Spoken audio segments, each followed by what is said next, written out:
नमस्कार। सूचना एवं जनसंपर्क विभाग की प्रस्तुति हिमाचल बुलेटिन में आपका स्वागत है। पेश हैं आज के समाचार।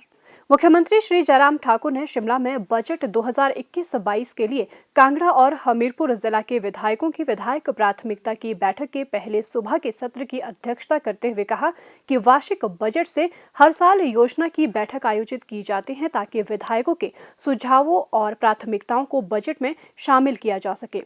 उन्होंने कहा कि अपने 3 वर्षों के कार्यकाल के दौरान वर्तमान राज्य सरकार ने सुनिश्चित किया है कि विधायकों के विकासात्मक आकांक्षाओं के अनुरूप नीतियों और कार्यक्रमों को तैयार किया जाए। उन्होंने कहा कि कोविड-19 महामारी ने पूरे विश्व की अर्थव्यवस्था पर प्रतिकूल प्रभाव डाला है। प्रदेश के विधायकों ने इस महामारी से लड़ने के लिए अपने वेतन का एक बड़ा हिस्सा दान करने के अलावा अपने अपने क्षेत्र के लोगों को सीएम कोविड फंड के प्रति उदारता से दान करने के लिए प्रेरित किया, जो प्रशंसनीय है। श्री जयराम ठाकुर ने कहा कि देश में फ्रंटलाइन योद्धाओं को कोविड-19 के लिए स्वदेशी वैक्सीन दी जा रही है, जो वैज्ञानिकों की कड़ी मेहनत और प्रधानमंत्री नरेंद्र मोदी द्वारा प्रदान किए गए सक्षम नेतृत्व के कारण संभव हो पाया है।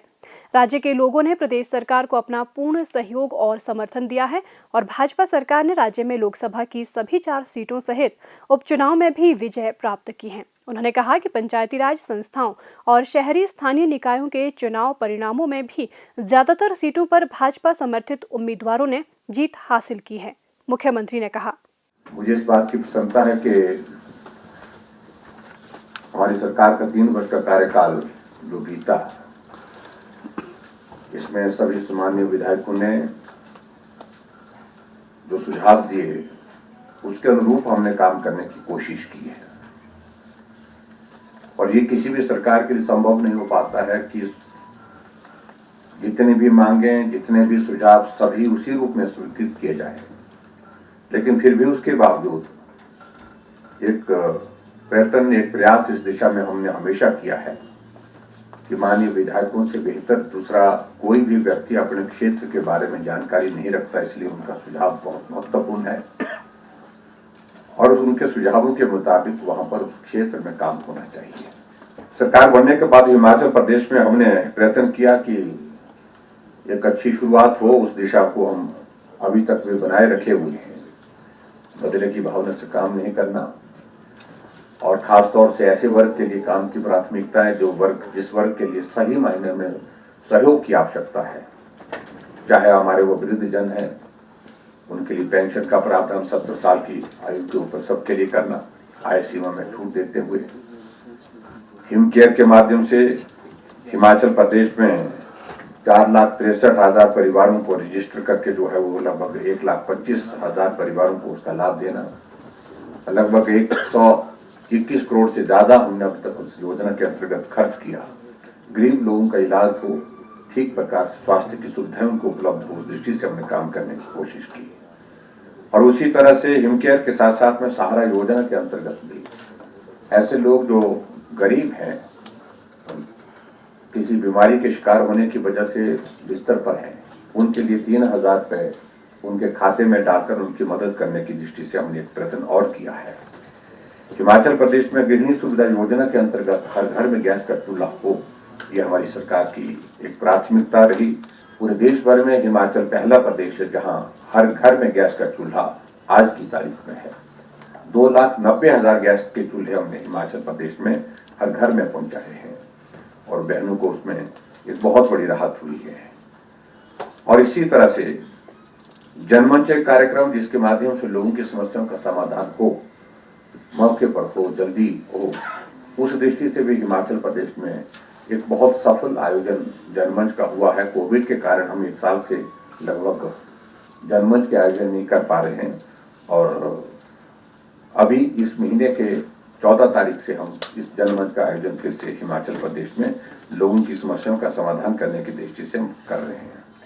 और उसी तरह से मुझे इस बात की भी प्रसन्नता कि हिमाचल प्रदेश में 1100 जो 1100 नंबर है, उसके माध्यम से भी लोगों को कहीं जाने की आवश्यकता न पड़े, घर बैठे अगर कोई समस्या है तो उस समस्या का समाधान करने के लिए 1100 पर फोन करके शिकायत करके अपनी बात कह सकते हैं। और उस तरह से एक नहीं हजारों लोगों की समस्याओं का समाधान उसमें करने में हम सफल हुए हैं। दूसरे सत्र में शिमला, सोलन, किन्नौर और लाहौल स्पीति जिलों के विधायकों की बैठक को संबोधित करते हुए मुख्यमंत्री श्री जयराम ठाकुर ने कहा, विधायक क्षेत्र विकास निधि है, उस कोविड के संकट के कारण हमको उसको भी रोकना पड़ा था। स्वाभाविक रूप से एक चुने हुए प्रतिनिधि के लिए विधायक क्षेत्र विकास निधि का क्या महत्व है, इस बात को हम अच्छी तरह से समझते हैं, क्योंकि अपने क्षेत्र में बहुत सारी मांगों को पूरा करने के लिए विधायक क्षेत्र विकास निधि का हम उपयोग करते हैं। और अब की बार विधायक क्षेत्र विकास निधि आपको न मिलने के कारण स्वाभाविक रूप से उन विकास कार्यों को जिनको आप सोचते थे कि अपने क्षेत्र में हमने इनको आगे बढ़ाना है, उसमें थोड़ी देर के लिए विलम्ब जरूर हुआ, बाधा जरूर आई, लेकिन फिर भी हमने उसके बावजूद आप सबके आग्रह पर विधानसभा के मॉनसून सत्र में विधायक क्षेत्र विकास निधि का एक हिस्सा 50 लाख रुपए का रिस्टोर करने का एक निर्णय किया। और मुझे उम्मीद है कि उससे अपने क्षेत्र की कुछ प्रमुख विषयों को लेकर के आप आगे बढ़ करके उसमें मदद करने की परिस्थिति में होंगे।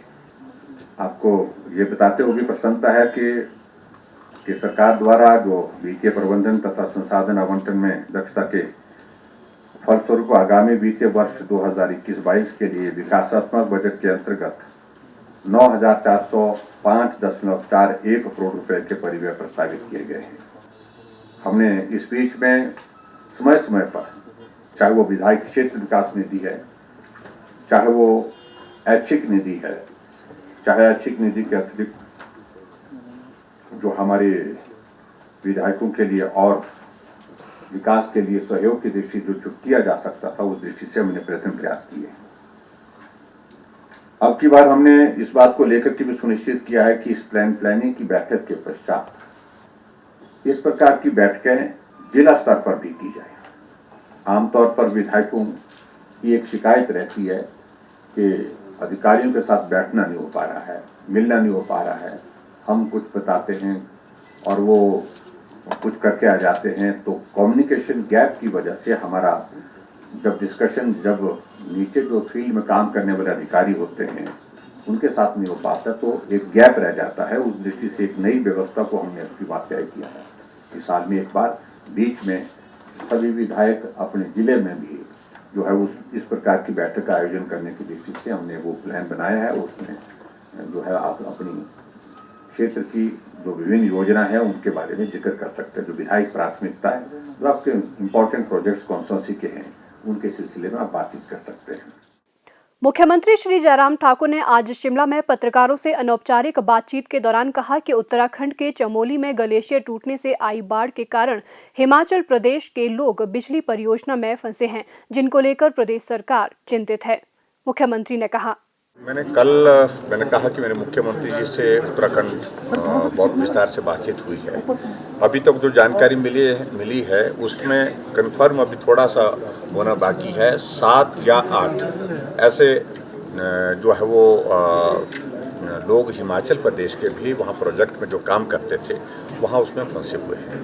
परिवार के लोग वहाँ पर कुछ गए हैं और हमने हिमाचल प्रदेश सरकार की ओर से, मेरे ऑफिस की ओर से पूरा कोऑर्डिनेशन जो है उत्तराखंड के अधिकारियों के साथ चल रहा है।